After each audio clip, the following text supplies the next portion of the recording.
Adélaïde s'est enfermée dans sa chambre. Elle a tout l'impression que ton cœur va exploser. Elle va se coucher sur le lit et se recroqueville sur elle-même. Elle repense à ce qui vient de se passer et elle se demande d'où lui est venu ce courageux. Bien qu'elle ait extrêmement peur pour la suite, son cœur chavire encore au souvenir du goût des lèvres de Hans. En cet instant, elle a senti une joie immense s'emparer d'elle. Malgré ce qu'elle craint, elle sourit. C'est plus fort qu'elle et elle ne regrette presque pas son geste. Elle n'avait jamais imaginé que le fait d'embrasser celui qu'elle aime pouvait procurer autant de bonheur. Pourtant leurs lèvres se sont à peine touchées, elle se demande alors à combien se multiplierait son bonheur si le baiser était profond. Hans est retourné dans sa chambre et il est couché dos contre le lit, les deux mains croisées derrière sa tête et ses yeux évadés centrés vers le plafond. Le geste de Adélaïde se répète à chaque fois en son esprit comme une boucle temporelle. Il ne se lasse pas d'y penser. D'ailleurs, même si c'était le cas, il ne le fait pas exprès, il ne peut juste pas contrôler cela. À l'intérieur de lui, un sentiment de paix et de bonheur y siège. Il ne se rappelle pas la dernière fois qu'il a ressenti ça avant aujourd'hui. Pour les deux, il est difficile de trouver le sommeil. Le lendemain durant la journée, Adélaïde appelle son amie et lui raconte la scène d'hier. Attends, j'espère que tu ne te joues pas de moi, peux-tu répéter ce que tu viens de me dire? Je te jure Diane, j'ignore ce qui m'a prise en ce moment mais je l'ai fait, j'ai placé mes lèvres sur les siennes. Diane, jure, je l'ai déjà fait. Ah, mon cœur palpite de joie, tu n'as pas idée. Je n'ai jamais été aussi fière de toi qu'aujourd'hui. Je te félicite. Ah, ma belle, tu me rends si fière. Tu sais être excessive toi là. Comment ne pas l'être après ta prouesse? Prouesse, waouh. Eh bah oui, pour moi ça aurait été quelque chose de normal mais venant de toi c'est une prouesse. Où as-tu pris ce courage, dis-moi?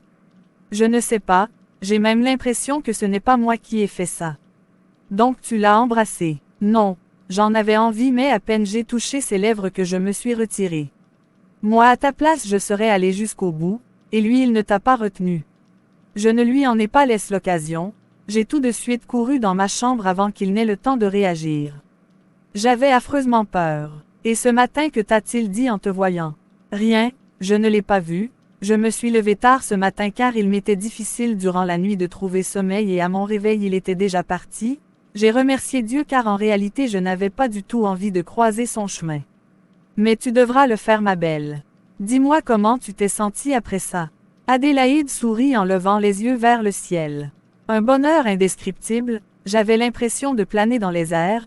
Diane, je me rends compte que mon amour pour cet homme grandit de plus en plus, je suis folle de lui.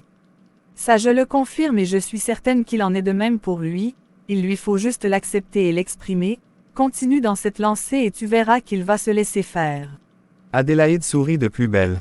Après sa discussion, elle appelle sa mère pour lui demander si Hans peut payer sa dot en liquide et celle-ci de prime abord est surprise que Hans ait accepté de tout payer. Puis elle lui répond qu'elle le demandera à ses oncles et la tiendra informée. Plus tard en soirée, Marc est en train de ramener Hans chez lui. Celui-ci regarde à travers les vitres, il est très silencieux. Toute cette journée il n'a cessé de penser à la scène d'hier, il était très discret et son entourage l'a remarqué, Marc n'est pas exclu. Monsieur, vous me semblez perturbé par quelque chose depuis ce matin. Et si c'est le cas, cela ne te regarde pas. N'oubliez pas que je suis votre confident. Vous pouvez tout me dire sans crainte, je vous apporterai mon aide si je le peux. Sachez que je m'inquiète pour vous, qu'y a-t-il? Vas-tu me laisser en paix? Pas tant que vous ne m'aurez pas dit ce qui vous tracasse, je suppose que ça concerne Adélaïde. Pourquoi l'appelles-tu par son prénom? Que t'ai-je dit? Quelles sont tes intentions au juste envers mon épouse? Calmez-vous monsieur, vous savez que je ne vous trahirai jamais, au contraire ce que j'ai fait hier c'était pour vous pousser à faire ce qu'il faut pour garder votre épouse pour vous, n'oubliez pas qu'elle n'est pas comme les autres que vous aviez ramenées autrefois. Si elle est avec vous c'est pour ce que vous avez fait pour sa mère, sa famille. Imaginez que vous ne faites pas ce qu'il faut puis un autre vient le faire, et elle tombe amoureuse de lui. Peut-être elle s'en ira de chez vous, votre mère n'aura plus sa belle-fille qu'elle apprécie tant et vous n'aurez plus votre fiancé. Elle ne s'en ira pas, elle sait qu'elle me doit énormément par conséquent elle ne pourrait s'en aller. Qui sait, l'amour peut la pousser à vous abandonner. Elle ne le ferait pas, elle n'est pas ce genre de fille. Vous la connaissez bien, toutefois elle a besoin comme je vous l'ai déjà dit de recevoir de temps à temps des compliments venant de son homme ainsi que des cadeaux. Je n'ai pas besoin de faire cela. Pourquoi êtes-vous si dur? Qu'est-ce que cela peut bien vous coûter? Franchement avec cette attitude permettez-moi de vous dire que vous risquez perdre Adélaïde. Je ne risque pas le faire parce qu'elle m'aime. Elle vous aime, comment le savez-vous? Cette nuit elle m'a embrassé. Waouh! Et, stop, n'en parlons pas, ramène-moi. Lorsqu'il laisse Hans, il s'en va. Adélaïde est assise au salon avec sa belle-mère, les deux discutant lorsqu'elle est interpellée. Elle lève la tête et quand elle voit Hans, aussitôt ce qu'elle a fait hier lui revient à l'esprit. Son cœur se met à battre automatiquement. Hans aussi a eu la même pensée lorsqu'il l'a vue. En posant le regard sur elle, il a l'impression qu'elle est plus belle que d'habitude. Est-ce vraiment cela ou ses pensées lui jouent des tours? Geneva sourit en voyant son fils. De retour. Oui, je vais dans ma chambre. Il s'en va sitôt. Geneva regarde Adélaïde qui semble évadée avec surprise. Tu n'as pas salué ton mari aujourd'hui. J'étais ailleurs. Plus tard, Hans ne descend que lors du dîner. Quand Adélaïde le voit arriver, elle baisse les yeux. Il va prendre sa place. Elle veut se lever pour le servir mais il l'arrête. Ce n'est pas nécessaire. Il se sert lui-même. Ils se mettent à dîner. Adélaïde ne mange pas vraiment. Elle a les esprits ailleurs et ne fait que tourner sa cuillère dans sa nourriture. Hans à un moment donné lève les yeux et la regarde. Par accident ses yeux se retrouvent sur les lèvres de Adélaïde. Il se souvient d'hier. Il cesse de manger et la regarde ainsi durant un bon bout de temps. Il se perd dans le sublime visage de celle-ci. À un moment donné, Geneva le remarque. Elle sourit car les yeux de son fils sont brillants lorsqu'il la regarde ainsi. C'est bien la première fois qu'elle assiste à cela. Elle a l'impression que les sentiments de son fils se dévoilent peu à peu donc elle en est émue. L'instant d'après, Adélaïde lève les yeux et tombe sur Hans qui la regardait. Celui-ci détourne directement sa tête feignant de ne pas la gérer. Geneva qui assiste à cette scène peut en rire. Geneva. Adélaïde et Valdera sont les premières à terminer leurs assiettes. Elles s'en vont au salon après et Adélaïde aide Valdera à faire ses devoirs. Hans ayant fini de manger passe pour aller dans sa chambre mais sa mère l'interpelle. Hans, viens t'asseoir ici un instant. Il y a quoi d'être toujours dans ta chambre alors que tu as une famille? Maman, j'ai du travail. Au bureau tu travailles, à la maison de même.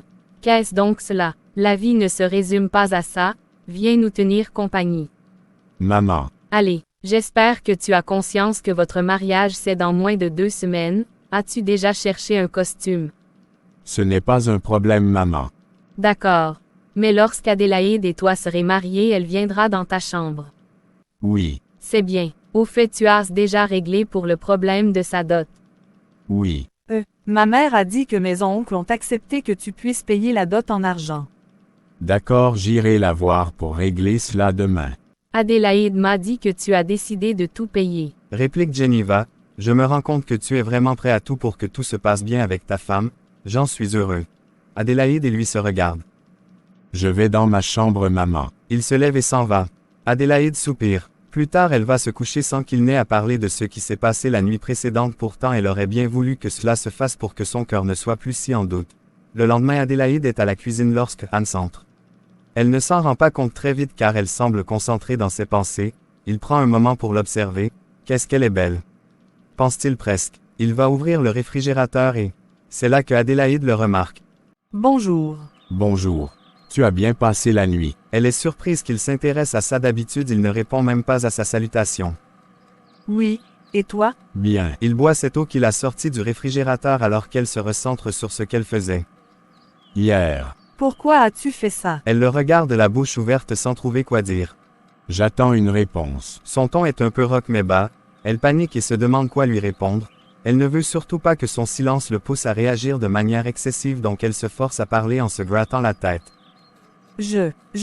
En fait, je voulais simplement te souhaiter bonne nuit. Et avais-tu besoin de... Je suis désolée, si tu n'as pas aimé N'ai pas dit ça. Elle lève immédiatement la tête pour lui faire face. Est-ce une utopie ou alors il vient d'avouer qu'il a apprécié son geste? Elle sourit intérieurement. J'aimerais juste que prochainement avant de penser à faire quoi que ce soit tu aimes avertir d'abord. D'accord, je le ferai. D'accord, je le ferai. Il hoche la tête et s'en va après avoir gardé le récipient d'eau. Adélaïde appuie ses deux mains sur la paillasse et sourit. Aurait-il apprécié son baiser? Ce serait merveilleux si oui. Plus tard durant la journée, Adélaïde s'ennuie et Geneva le remarque donc elle lui propose d'aller même rendre visite à son ami si possible. Mais, Hans prendra très mal s'il l'apprend. Cesse d'avoir si peur de lui. Tu es sa femme et non son enfant pour qu'il t'interdise des choses. Allez, vas-y. Geneva réussit à la convaincre et elle remercie celle-ci. Plus tard encore, Geneva est assise à la véranda près de la porte lorsqu'elle suit des pas. Elle lève la tête et froisse le visage quand elle voit Audrey. Elle dépose son téléphone et se lève. Comment oses-tu avoir l'audace de revenir ici? Audrey fait des pas lents, puis elle va se jeter aux genoux de Geneva. Je vous en supplie, pardonnez ma faute et reprenez-moi, je vous fais la promesse que plus jamais je ne vais médire de votre belle-fille. Je n'ai rien à écouter de toi, va-t'en d'ici, dit-elle suivie d'un geste. S'il vous plaît, je ne m'en sortirai pas sans mon travail, je vous supplie de me reprendre. S'il vous plaît. Ne m'énerve pas, ne viens pas gâcher mon humeur. Va-t'en, allez va-t'en j'ai dit. Dégage d'ici. Elle emploie un ton plus fort, ce qui pousse Audrey à s'en aller toujours de son air malheureux. À son départ, Geneva se sent un peu mal, toutefois elle reste sur sa décision. Hans rentre plus tôt que d'habitude. Il va tout droit vers la chambre de Adélaïde vu qu'il ne l'a pas trouvée ailleurs. Il tient entre ses mains un contenant. Il veut ouvrir la porte mais se souvient brusquement de la dernière fois qu'il l'a fait et de ce qu'il s'en est suivi. Il frappe donc mais il ne reçoit aucune réponse. Une domestique passant le voit et s'arrête. Bonsoir monsieur, votre fiancée n'est pas à la maison, elle est sortie. Pardon, où est-elle allée? Chez son amie. Ma mère, où est-elle? Elle est allée faire un tour chez une amie à elle dans le quartier. D'accord. La domestique passe sa route. Hans prend immédiatement son téléphone et appelle Marc. Va prendre Adélaïde chez son amie et ramène-la ici. Chez Diane. Connais-tu une autre? Il raccroche nerveusement et va dans sa chambre. Il dépose le petit sac qu'il tenait en main sur le lit et s'assoit un instant l'air irrité. Puis il se lève et se change. Il descend ensuite et au même moment sa mère entre dans le salon. Étonnée de le voir, elle sourit quand même. Hans, tu es déjà rentré à cette heure. Oui. Je suis rentré plus tôt. Et tu vas y retourner. Non. Maman, pourquoi as-tu demandé à Adélaïde de s'en aller comme ça sans même me revenir? Je sais que c'est toi qui l'as fait. Elle ne serait jamais sortie sans mon accord. Je constate que tu connais très bien ta femme. N'évite pas ma question. Elle s'ennuyait et l'ayant constaté, je lui ai demandé d'aller rendre une petite visite à son ami. Tu aurais pu faire autrement. Tu aurais pu demander à ton chauffeur d'aller chercher son amie et la ramener ici. Si je comprends bien, c'est le fait qu'elle soit sortie qui te cause problème. Tu as compris. Quoi? Tu as peur car tu reconnais que ta femme est magnifique et qu'un homme pourrait tenter de la séduire en chemin. Tu manques donc de confiance en toi. Oui Hans, tu as peur qu'à cause de ton indifférence envers elle et bien qu'elle s'intéresse à un autre qui la considère. Justement, je suis rentré plus tôt pour. Tu es rentré pour quelle raison? Fait sa mère. Entre-temps chez Diane, Adélaïde et celle-ci sont en train de discuter. À son arrivée, elle est dans un premier temps à les regarder leur ancienne maison où désormais des gens sont installés en tant que locataires. Maintenant, ça fait un moment que les deux jeunes filles discutent joyeusement, autour d'un plat que Diane a cuisiné. Marc arrive et les trouve ainsi. Dan est la première à le voir. Il fait quoi ici? Adélaïde se tourne et le voit également. Elle devine tout de suite que c'est Hans qui l'envoie et elle devient inquiète. Bonsoir. Bonsoir Marc. Qu'es-tu venu faire ici? C'est pour ton ami que je suis là. Quel bête prétexte. Si je comprends bien, tu penses que j'ai pris ce prétexte pour te voir. Ah, ce qui le demandes-tu? C'est mon patron qui m'envoie chercher Adélaïde. Est-il déjà rentré? Oui. Mince. Mais puisque vous êtes en train de manger, je ne vais pas gêner votre repas, je vais attendre de côté. Non, on peut rentrer directement. Et tu vas où? On doit finir ça avant que tu ne rentres. Et puis tu es venu la chercher pour quelle raison? S'adressant à Marc, ton patron ne peut-il pas la laisser sortir comme elle veut? Est-ce un enfant? C'est à lui que tu devrais poser cette question. Je la pose à toi, réponds-moi. Marc secoue la tête en se demandant si tout roule dans la tête de cette fille. Je vais vous attendre dans la voiture, Adélaïde. Mais non Marc, tu devrais rester, Diane va te servir. Que je donne ma nourriture à cet homme qui passe son temps à me dénigrer. Pour qu'il se moque une fois de ma cuisine. Non merci, qu'il aille t'attendre dans la voiture. C'est ce que je vais faire, madame. Je ne suis pas intéressé par ce que tu manges. Diane, pourquoi es-tu si dure avec Marc? Il est pourtant très gentil. Bien sûr, tout le monde est gentil pour toi. Cet homme que tu vois là est hautain, c'est un vrai arrogant, un prétentieux, il croit tout savoir, il pense qu'il va m'insulter et puis je vais sourire avec lui, il se fourre le doigt dans le nez. N'exagère pas, c'est toi qui déranges, je connais bien Marc. Tu le connais mal plutôt, c'est parce que tu es en quelque sorte sa patronne qu'il te respecte, comme moi je ne suis rien, il m'insulte. Le gars insulte mon corps, il insulte mon intelligence, il me prend pour une fille stupide. Je vais le montrer qu'il se trompe sur moi, tu verras. Bref, mangeons que je rentre vite, je me demande ce que Hans me réserve, je t'avoue que j'ai peur. Toi aussi, ne te laisse pas souvent faire de la sorte, moi à ta place c'est à minuit que je serai rentré, j'aurais dit à son taximan qu'il appelle chauffeur de rentrer et moi je serais rentré à minuit, j'allais voir ce qu'il allait me faire, l'homme ne me commande pas. C'est bon, mangeons. Elles finissent et après ça Diane accompagne Adélaïde jusqu'en route où Marc est adossé et causant au téléphone le sourire aux lèvres. Quand Diane le voit, elle fronce les sourcils. Carrément, on l'envoie chercher sa patronne, il va se stationner au bord de la route et montre ses dents dehors au téléphone. Tu as un sérieux problème toi là. Quand elles avancent, Marc les voit. Je te rappelle plus tard, j'ai du boulot là maintenant, je t'aime. Il parlait à sa petite amie, pourtant il m'a dit qu'il n'en avait pas, un vrai menteur, un infidèle, je t'ai dit qu'il voulait me courtiser, non. Il s'est trompé de fille, je te dis qu'il me court après, il vient tout doucement et il pense qu'il va m'embobiner, peut-être il ne sait pas encore qui je suis. Tu te fais des films, il n'est pas intéressé par toi, ça se voit, non. Allez, bye. Adélaïde va entrer dans la voiture et Marc referme la porte. Quand il regarde Diane, celle-ci le toise comme s'il avait un problème. Il sourit parce que ça l'amuse. À la prochaine. Mon gars, tu perds ton temps, tu ne m'intéresses pas. Elle s'en va. Dans la voiture, Adélaïde panique. Marc arrive sans même qu'elle ne s'en rende compte et quand il gare, elle sursaute. Nous sommes arrivés. Oui. Ok, merci. Elle sort le cœur battant. C'est à pas lent qu'elle rejoint la maison. Quand elle entre, elle trouve Hans au salon regardant une chaîne d'informations. Son cœur se met à battre davantage. Elle réfléchit avant d'entrer. Quand elle fait un pas, Hans se retourne vers elle et vu la tête qu'il fait, ça ne présage rien de bon. De son siège, il remarque qu'elle est vêtue d'une robe évasée de couleur jaune qui lui va très bien mais qui ne couvre pas toutes ses cuisses. Il se lève immédiatement et vu la brutalité avec laquelle il le fait, elle recule un pas en arrière. Approche. Lance-t-il en venant lui-même vers elle. Elle obéit lentement, la tête baissée. Une fois qu'elle est assez proche, elle s'arrête. Avant de sortir, as-tu demandé ma permission? Je suis désolée, ta mère. C'est moi que tu vas épouser, non ma mère. Elle est surprise par ses propos. Au départ, la raison de sa présence dans cette maison, c'était pour sa mère. Alors pourquoi parle-t-il de lui? En plus, regarde comment tu es habillé, pour que les hommes mirent tes cuisses lorsque tu marches dans la rue, hein? Non. Alors quoi? Tu veux me rendre fou ou quoi? Tu peux t'imaginer combien je ne suis pas tranquille quand tu quittes cette maison. Il semble si en colère qu'il ne mesure pas les sous-entendus de ses mots. Il a haussé le ton, ce qui fait davantage peur à Adélaïde qui voudrait juste disparaître sur l'instant. Elle ferme les yeux pour pouvoir les supporter. Je suis ton mari, je dois être mis au courant quand tu quittes cette maison. Je ne veux plus jamais que tu sortes sans mon autorisation. Hans, ne crie plus ainsi sur ta femme. Ne t'en mêle pas, maman. Et toi, lorsque je te parle, tu me regardes. Il ne trouve plus quoi dire. Quand il constate le regard de sa mère sur lui, il la lâche et fait un pas en arrière. Adélaïde ouvre les yeux.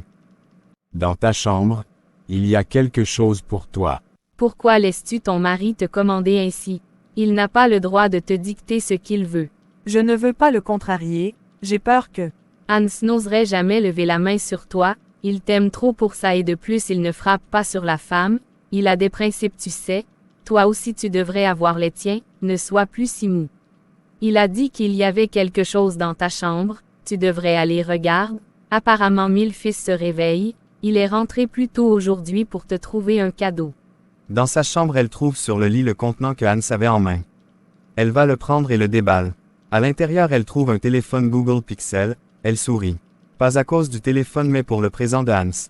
Il lui a fait un cadeau sans qu'elle ne demande quoi que ce soit, ce qui signifie qu'il a de la considération pour elle. Elle s'allonge sur le lit et sourit. Quelques jours plus tard. Ce jour est enfin arrivé. Le jour tant attendu par tout le monde.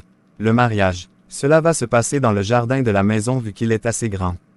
Le maire a été déplacé pour l'occasion. Le jardin est bien décoré, tous les invités y sont sous la tente. Les proches et familles des mariés. Ils y sont tous. Le maire est placé à hautel. Le chemin qui mène jusque-là est tracé d'un tapis rouge et des fleurs autour l'embellissent. Hans est dans sa chambre avec Marc, celui-ci l'aide avec son costume. Il est vraiment très élégant à l'intérieur. C'est le plus beau jour de votre vie, monsieur. C'est un jour comme les autres. Ce n'est pas vrai, vous épousez la femme de votre vie, la femme que vous aimez. Tu sais que je ne crois pas en ça. L'amour c'est un mot pour ceux qui aiment rêver. Vous l'aimez? Vous avez déjà beaucoup fait pour elle. Tu sais bien pourquoi. Vous l'épousez. C'est pour ma mère. Elle apprécie Adélaïde comme elle n'a jamais apprécié personne. Je sais que c'est la belle fille qu'elle a toujours souhaité avoir et c'est ça qui me ravit dans tout cela. Donc vous n'éprouvez rien pour Adélaïde? Rien à part de la reconnaissance, car elle rend ma mère heureuse. Marc n'est pas convaincu par ces mots mais n'ajoute rien. Jenny va toute belle dans sa robe bleue entre sur le moment. Hans, il est temps que tu fasses ton arrivée. Waouh, quelle élégance! Tu es si beau. Adélaïde va craquer en te voyant. Tu es belle aussi maman, on y va. Elle sourit et le tient par le bras. Marc les suit. Il marche jusqu'à l'hôtel et quand Jenniva laisse son fils, elle va s'asseoir à côté des frères de Adélaïde. Ensuite la musique de la mariée se met à chanter. La première à se présenter est Valdera dans sa toute petite et magnifique robe princesse de couleur orange et tenant un panier en main desquels elle retire des fleurs qu'elle verre au sol. Tout de suite après la grande entrée. Sublime, extravagante, magnifique, scintillante, pimpante dans sa robe de mariée blanche avec de motifs et qui a une longue traîne tenue par sa demoiselle d'honneur Diane. Adélaïde se présente. Elle tient des orchidées en main, elle a un voile sur la tête, son maquillage au visage est léger mais pourtant assez pour le mettre en valeur.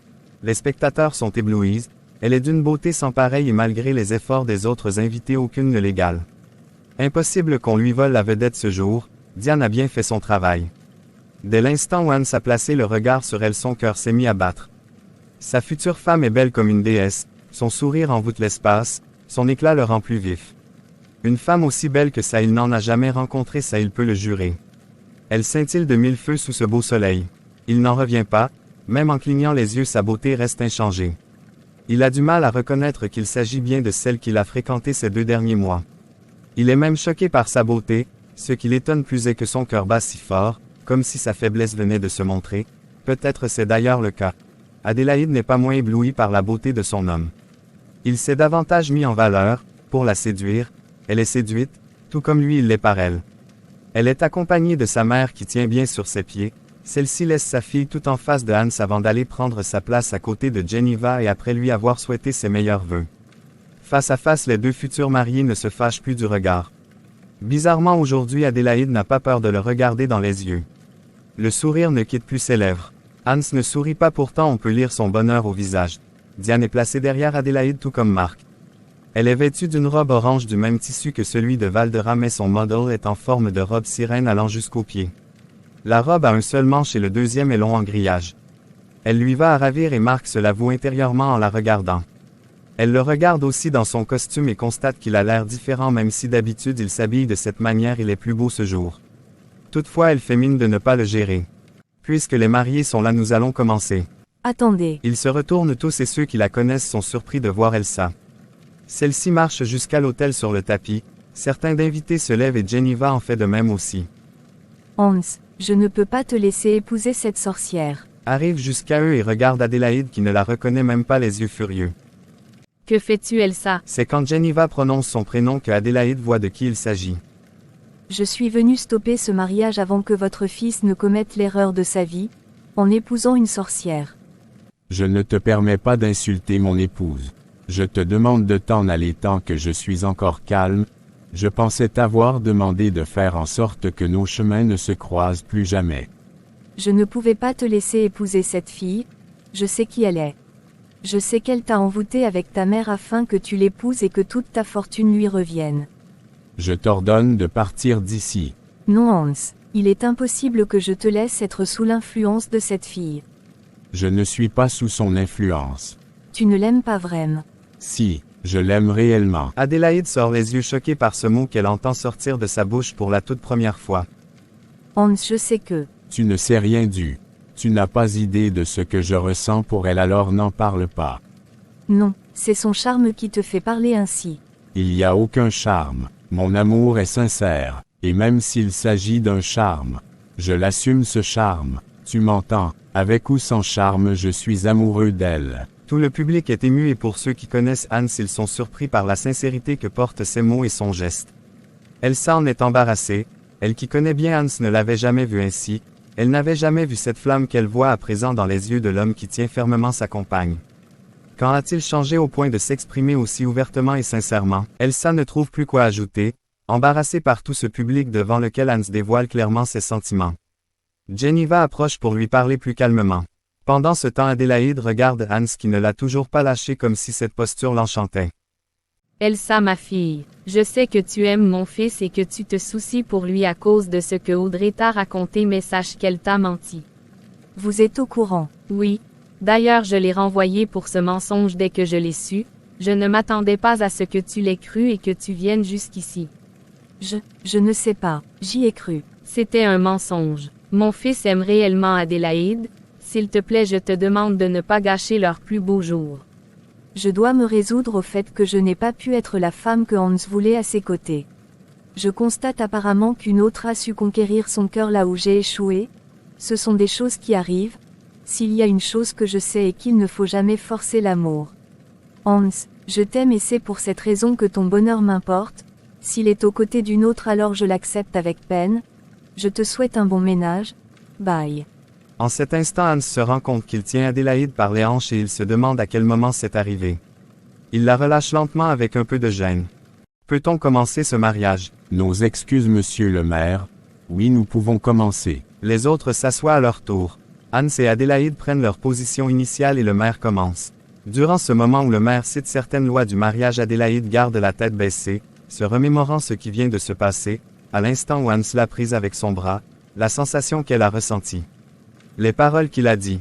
L'aime-t-il réellement ou a-t-il dit cela simplement pour faire partir Elsa? Tout cela l'amène à se demander comment se déroulera leur nuit de noces. Elle frissonne rien que d'y penser. Monsieur Hansakwa, acceptez-vous de prendre pour épouse Adélaïde Bam? Oui. Mademoiselle Adélaïde Bam, acceptez-vous de prendre pour époux Hansakwa? Au terme de cette phase, le cœur de Adélaïde se met à battre lorsqu'elle ancre ses yeux en ceux de Hans dont le regard la déshabille. Elle se souvient par cette occasion de ce jour où Hans l'avait proposé de devenir sa femme pour le plaisir de sa mère. Elle se souvient avoir dit « j'accepte », sans toutefois le vouloir. Aujourd'hui elle le veut plus que tout, pourtant son cœur bat si vite, comme si elle devait encore réfléchir à la réponse qu'elle a nonobstant en tête depuis ce matin. Son silence éveille des bourdonnements au sein du jardin. Hans l'observe et se demande ce qui se passe dans sa tête. Aurait-elle changé d'avis? Est-ce que son comportement envers elle aurait fait en sorte qu'elle ne veuille plus accepter leur marché? Va-t-elle dire non, devant tout ce monde? En serait-elle capable? Non, il ne le faut pas, elle doit l'épouser, il l'avait conclu, elle le lui doit, elle n'a pas le droit de dire non, elle en a l'obligation. Je l'accepte. Un sourire s'échappe des lèvres de Hans qui craignait déjà le pire. Le remarquant, Adélaïde sourit de même. Le public en est si ému et heureux qu'il se met à applaudir. Les alliances. C'est Nilo, le petit frère direct de Adélaïde, tout beau dans son costard blanc confectionné sous les frais de Hans, qui arrive avec les alliances qu'il tient sur un bel objet plat et reste placé là. Hans prend la sienne et regarde Adélaïde un long instant. Ensuite il lui porte son anneau. Les applaudissements s'ensuivent et Adélaïde sourit. À son tour, Adélaïde prend la bague, son cœur qui avait cessé de battre s'y remet, c'est presque les mains tremblantes qu'elle les lui met et pendant ce temps il se perd dans son visage. Son réveil arrive lorsque le public applaudit suivi de cris de joie. Maintenant signez-la, dit le prêtre en offrant un stylo. Nilo retourne s'asseoir. Hans prend le stylo et signe sur le papier devant lui. Ensuite il le passe à Adélaïde qui fait beaucoup d'efforts pour imiter correctement sa signature vu qu'elle a les mains moites. Vous êtes désormais officiellement mariés. Les applaudissements, les hip et les heureuses suivent ces paroles pour un bon nombre de minutes. Ensuite en vient le cri du public.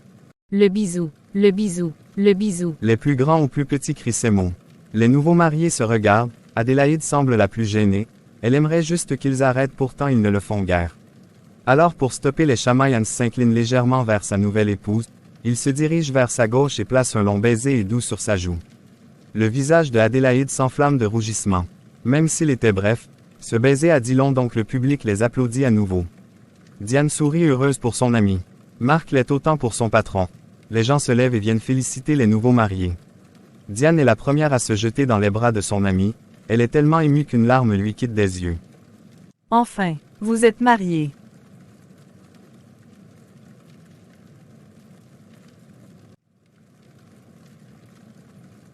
Félicitations monsieur. Merci Marc.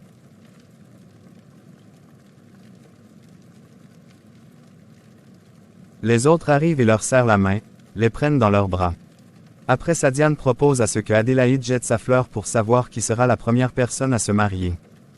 Tu aimes vraiment trop les choses des Blancs.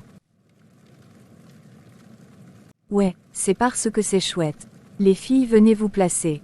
À 3. 1, 2 et 3. Elle lance la fleur au même moment mais tellement fort que ça traverse les filles alignées pour aller se jeter sur Mark de l'autre côté qui sursaute presque avant d'arrêter. Les filles se mettent à applaudir et son regard tombe sur Diane. Est-ce que cela signifie que c'est le chauffeur le prochain à se marier? Apparemment oui. Lui qui pourtant semble déjà ailleurs à causer avec une fille qui vient juste de l'aborder. Les yeux de Diane brillent d'une certaine jalousie, elle aimerait juste s'approcher d'eux et chasser cette fille en face de lui d'un coup de pied. Peut-être c'est cette fille avec qui il cause actuellement qu'il va épouser d'ici peu. Qu'est-ce que tu crois? C'est exactement ce qu'elle voulait en s'approchant de lui aussitôt que la fleur est tombée sur lui, riposte Diane, mais laisse-moi te faire savoir que cette fille n'est pas du tout son genre. Ah bon, donc tu connais son genre alors? Et les filles vous parlez de quoi? On parlait de rien. Diane, Mélissa, j'ai besoin de vous pour la réception. Je viens aussi vous aider. Non ma fille, tu ne peux pas travailler le jour de ton mariage, on s'en charge, les filles avancez-vous. Diane et Mélissa s'en vont, Geneva sourit et prend Adélaïde dans ses bras, celle-ci sourit autant. Ensuite elle tient les mains de sa belle-fille. Adé, je voudrais te remercier car tu as changé mon fils. Je savais que tu pouvais le faire, aujourd'hui il a été capable d'exprimer ses sentiments devant tout un monde, lui qui n'aime jamais qu'on le croie vulnérable. Il a avoué devant tout le monde que tu es sa faiblesse, tu es exactement celle qu'il lui fallait. Je suis si contente pour toi, après tout ce que tu as traversé, voilà que le jour t'a enfin souri, je suis heureuse car j'ai confirmé que ton mari t'aime réellement, Dieu est grand, ton bonheur est enfin là, félicitations ma fille. Merci maman. La réception se déroule toujours dans le jardin et tout se passe bien. Il y a une belle ambiance qui ne laisse de marbre aucun invité. Adélaïde est allée se changer pour se vêtir d'une robe moulante qui lui arrive à la cheville de couleur bleu ciel, qui n'a pas laissé Hans indifférent lorsqu'il l'a vue. Celui-ci s'étant aussi changé pour une chemise carrelée et d'un pantalon bleu foncé qu'il a enfilé par une ceinture. Adélaïde a tenu à s'occuper des invités afin d'aider les autres aussi. Hans qui est assis près de Mark ne cesse de la suivre du regard fasciné par cette belle personne qu'il a désormais pour épouse. La fête se poursuit jusqu'à la nuit. L'ambiance commence par l'ouverture de bal. Ils n'ont fait aucun entraînement pourtant les invités insistent à ce qu'ils dansent. Ils se voient obligés de le faire pour qu'il y ait aucun soupçon sur l'origine de ce mariage. Tous les deux sur la piste de danse et éclairés par des lumières scintillantes au cœur du jardin, par cette lune majestueuse. Hans prend la main gauche de Adélaïde par sa main droite, son autre main il la place au-dessus des hanches de celle-ci qui frissonne aussitôt, sa droite elle la place à son épaule. Une douce mélodie se met à jouer. Ils se mettent à faire des pas coordonnés suivant le rythme de la musique comme s'ils s'étaient entraînés. Heureusement ils sont tous deux bons danseurs. Hans le savait déjà de Adélaïde le soir où il l'a attrapée seule dans le salon. Celle-ci le découvre en même temps qu'il danse que lui il s'y connaît aussi. Ils se regardent dans les yeux qui brillent en exécutant ces pas de danse. Ils sont comme guidés par le vent et la fraîcheur de la nuit. Ils se perdent cet instant sur la piste de danse et le fait que le public soit envoûté à les regarder sans broncher leur donne l'impression qu'ils sont seuls sur les lieux. Ils sont concentrés dans cette passion si bien qu'ils ne se rendent pas compte du moment où la musique s'arrête. Ce sont les applaudissements du public qui les réveillent. Ils se relâchent et vont s'asseoir côte à côte comme au départ, laissant la piste aux autres qui vont s'enflammer. Les enfants sont là à s'amuser et danser comme des fous. Diane y va et les autres invités avec. Xavier qui est arrivé un peu en retard à la cérémonie mais à temps propose une danse avec Geneva. Ensuite Diane va tirer le bras de Adélaïde et la ramène sur la scène. Au départ il est difficile pour elle de danser remarquant le regard de Hans sur elle. Mais quand ses frères lui tiennent la main et la force à se bouger elle passe ce détail et s'amuse avec eux. Elle danse toujours si bien, bougeant parfaitement chaque membre de son corps comme s'il avait été créé exactement pour ça. Hans est fasciné et ne regarde plus ailleurs. Diane le remarquant murmure à l'oreille de son ami.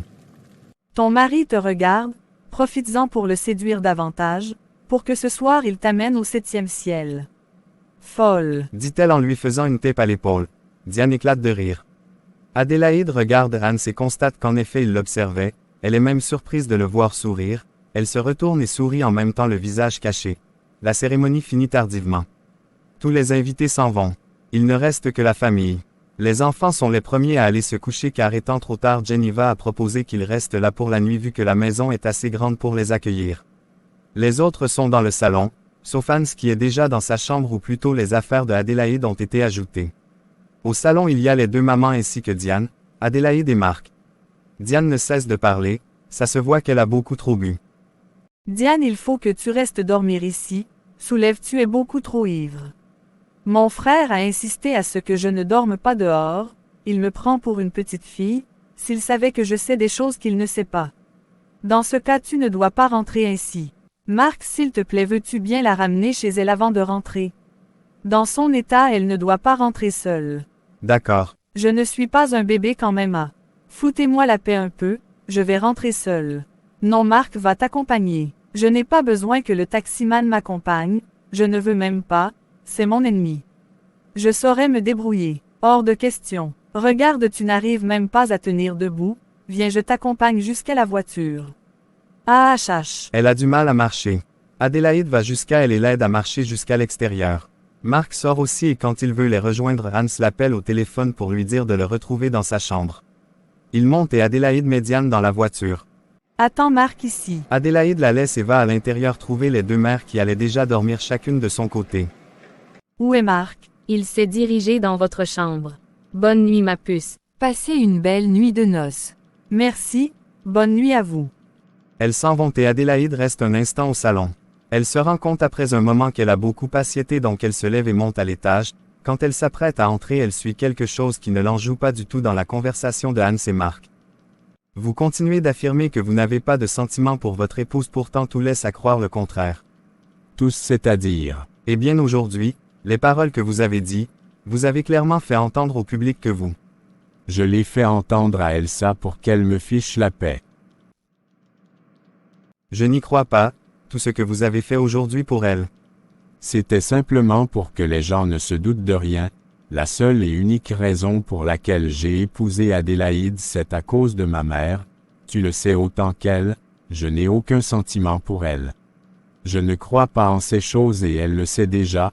Elle a su deviner que les paroles que j'ai dites en journée c'était juste pour que rien ne soit gâché et que je l'épouse enfin comme le souhaite ma mère. Mais elle vous aime, vous me l'avez dit.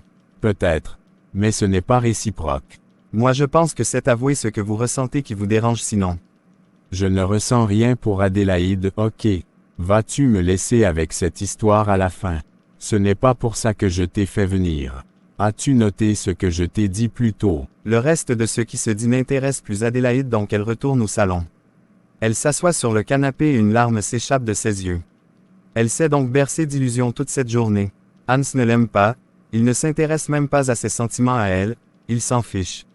Elle a si mal qu'elle voudrait juste éclater en sanglots mais résiste.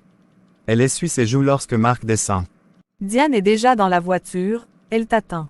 Tout va bien? Oui, je vais bien, ne t'en fais, je suis juste fatiguée. Dans ce cas, reposez-vous bien, passez une bonne nuit. Merci, toi aussi. Point. Il sort et elle va fermer la porte avant de se réinstaller tristement sur le canapé. Pendant un moment, elle se perd dans le vide à réfléchir sur ce qu'elle a entendu. Elle a le cœur brisé, ça lui fait tellement de mal, surtout d'avoir entendu cela de la propre bouche de celui qui vient de l'épouser. C'est assez humiliant, qu'a-t-elle pour qu'il ne puisse s'intéresser à elle? Que doit-elle faire? Finalement, elle ne trouve aucune réponse et se dit que ça ne sert à rien de rester là à se morfondre. S'il ne l'aime pas, qu'il continue de ne pas l'aimer.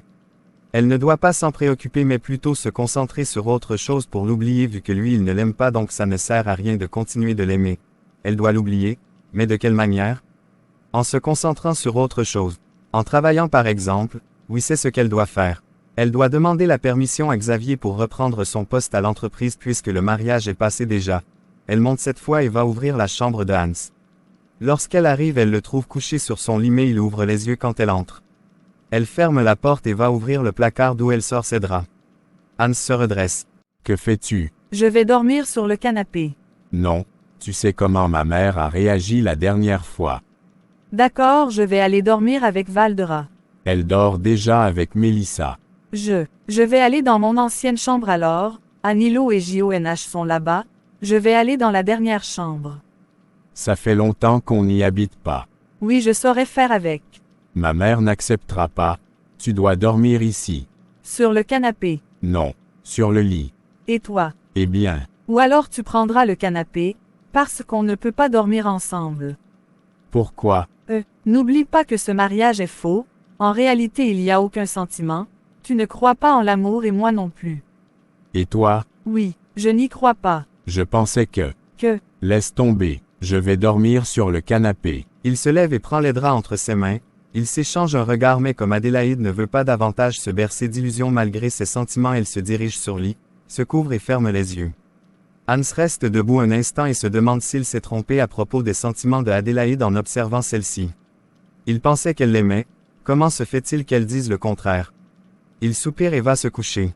Difficile de fermer les yeux, il imaginait cette première nuit en tant que nouveau marié autrement, même s'il n'avait rien prévu. Il s'endort soucieux. Marc, lorsqu'il a rejoint sa voiture, il a trouvé Diane endormie. Il s'est dit tant mieux, mais quand il est entré et a démarré la voiture, elle a sursauté et dès cet instant elle n'a cessé de parler sans relâche et depuis ses oreilles souffrent des choses qu'elle dit et qui lui sont inutiles selon lui. Elle lui parle même de son voisinage, elle lui révèle beaucoup de choses sans s'en rendre compte et au bout de moments il s'intéresse à sa conversation. Alors comme ça tu écris des histoires? Ouais, des histoires d'amour surtout parce que je me dis que l'amour c'est la vie quoi. C'est difficile de deviner qu'une fille comme toi puisse s'intéresser à l'écriture et surtout à l'amour. Pourquoi ça? Parce que tu n'as pas l'air d'une fille qui prendrait son temps pour écrire, ou qui s'intéresse aux sentiments que quelqu'un peut avoir, on dirait même que cela ne te dit rien, que tu te fiches d'autrui et qu'il y a que toi qui compte. Tu me connais très malin. Moi je suis une vraie sentimentale, tu n'as pas idée de combien j'ai aimé. J'ai aimé comme une dingue un idiot qui m'a brisé le cœur. C'est à partir de ce moment que j'ai décidé que je ne donnerai plus jamais mon cœur à un homme. Je préfère encore les aventures d'un soir, sinon on m'a trop fait souffrir pour que je replonge dans ça. Que s'est-il passé? Rien à dire. Je t'écoute. Elle se met à lui raconter son histoire de jeune adolescente amoureuse de son professeur de maths qui l'a utilisé et fait croire qu'il l'aimait. Cet homme à qui elle a laissé sa virginité s'est joué d'elle. Dans sa deuxième vie, il était déjà allé toquer à la porte des parents d'une jeune femme appartenant à une famille riche. C'est après son départ à l'étranger avec sa nouvelle épouse que Diane a su toute la vérité. Marc est vraiment touché. Les hommes sont des imbéciles. Il a conscience que dans ce général il est inclus mais il la laisse raison pour que ça puisse la soulager. Elle regarde dans le vide et se met à pleurer. Il s'arrête de conduire ayant garé au bord de la route. Et ça m'a détruit. Cet homme m'a détruit. Sais-tu qu'après son départ j'ai découvert que j'attendais un enfant de lui. Je ne voulais pas garder quoi que ce soit de lui donc j'ai avorté. Marc est surpris qu'elle lui confie des choses aussi intimes. Il retire un mouchoir qu'il lui remet, elle prend et se mouche avec et jette à travers la fenêtre, il lui en donne un autre avec lequel elle essuie ses larmes. Je n'avais que 17 ans, je ne me voyais pas élever toute seule un enfant à mon jeune âge alors je l'ai enlevé sans que personne n'en sache. Mais après j'ai affreusement regretté jusqu'à aujourd'hui. Je suis méchante, j'ai tué mon propre bébé. Je suis méchante, c'est vrai non. Mais non. Tu étais innocente. Elle éclate en sanglots et dépose sa tête sur l'épaule de Marc. Celui-ci en est un peu embarrassé mais il fait son maximum pour la consoler, il lui caresse légèrement le dos, puis elle lève la tête et le regarde droit dans les yeux. Avant qu'il ne s'y attende, elle rapproche son visage du sien et pose ses lèvres sur les siennes. Marc n'en revient pas. Au départ il résiste mais après ça devient plus fort que lui, il la retient avec ses deux mains et l'embrasse avec fougue.